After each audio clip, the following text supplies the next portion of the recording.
The Untamed Chronicles, the secret empire of the red fox. Across the planet, through misty woodlands, freezing tundras, endless deserts, and bustling megacities, one creature has quietly conquered them all. It doesn't roar like a lion or tower like a bear, yet it thrives from Iceland's windswept cliffs to Australia's open plains.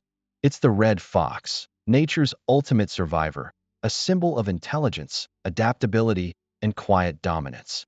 With over 45 recognized subspecies, red foxes, Vulpes vulpes, are the most widespread carnivores on Earth. They've been observed in every major biome except the true tropics and Antarctica. And where humans go, foxes follow. Farms, parks, city alleys, or subway tunnels, it makes no difference. For the red fox, every corner of the world is an opportunity waiting to be explored. These animals are masters of reinvention. Their intelligence rivals that of dolphins and primates. Their cunning isn't myth, it's survival. They can memorize dozens of food cache locations, recognize human routines, and even adjust their hunting hours based on streetlight schedules. In urban London alone, it's estimated that over 10,000 foxes roam the streets each night, living parallel lives beside millions of people who rarely even notice them. Chapter 1. Beneath the Earth. Every spring, beneath the soil, life stirs in silence.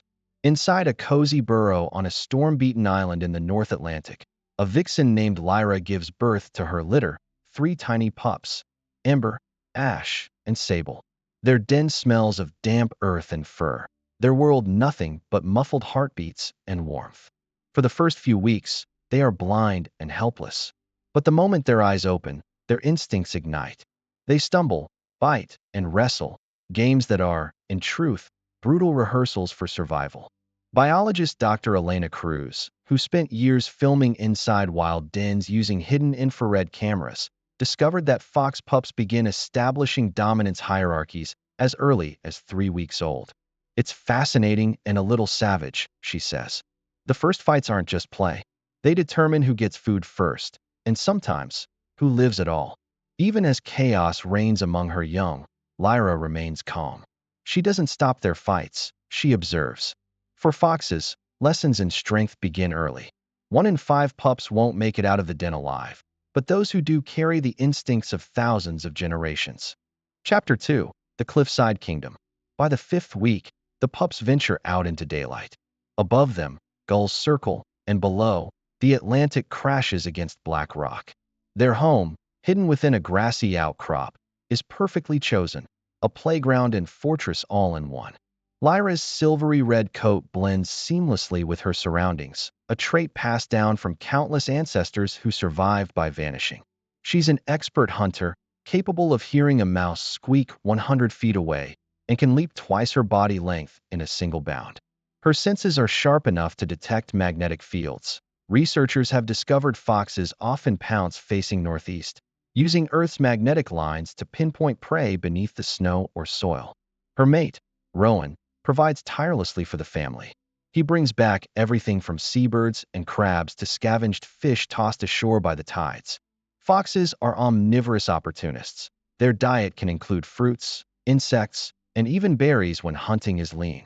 They bury excess food in small caches, covering it with soil or leaves, and can remember each location for weeks. For the pups, life is a balance between play and peril. Their mock battles strengthen muscles and teach them dominance, but predators lurk even in paradise. One evening, a pair of coyotes prowls too close to the den. Sensing danger, Lyra launches into a desperate act of deception. She darts into the open, feigning injury, drawing the coyotes away. A move known as the broken wing ruse, a clever ploy used by foxes, birds, and other mothers across the animal kingdom. Her bravery saves her young, but the tension of the wild never truly fades. Chapter 3. The Fox Among Humans. Far across the sea, in the city of Halden, wildlife ecologist Dr. Marcus Hale tracks foxes in an entirely different landscape. Here, foxes thrive not in cliffs or forests but in neighborhoods filled with garbage bins, gardens, and neon light. Equipped with radio collars, the foxes reveal a fascinating pattern. While coyotes dominate city parks and riverbanks, foxes prefer residential zones. They're using sidewalks as hunting trails, Marcus explains. They nap under decks, raise families behind garages, and scavenge with surgical precision. They're the perfect urban survivors. Surprisingly, their diet in cities remains 80% natural: rabbits, rats, pigeons, and fruit, showing that they haven't lost their wild instincts. Urban foxes are often heavier and healthier than their rural cousins due to an endless supply of easy prey and leftovers. In some cities, foxes have been seen waiting at intersections, watching traffic lights before crossing streets. They're learning the rules of human society and using them. Yet, their presence isn't always welcome.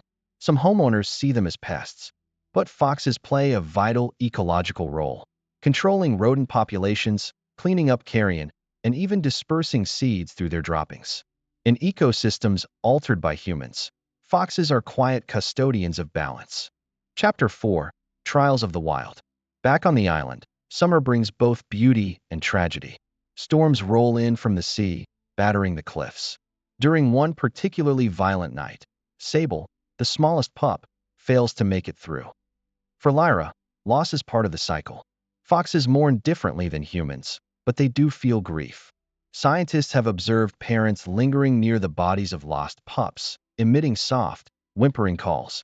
Life continues, but the lessons of loss linger in every shadow. Soon after, the Capellan Run begins.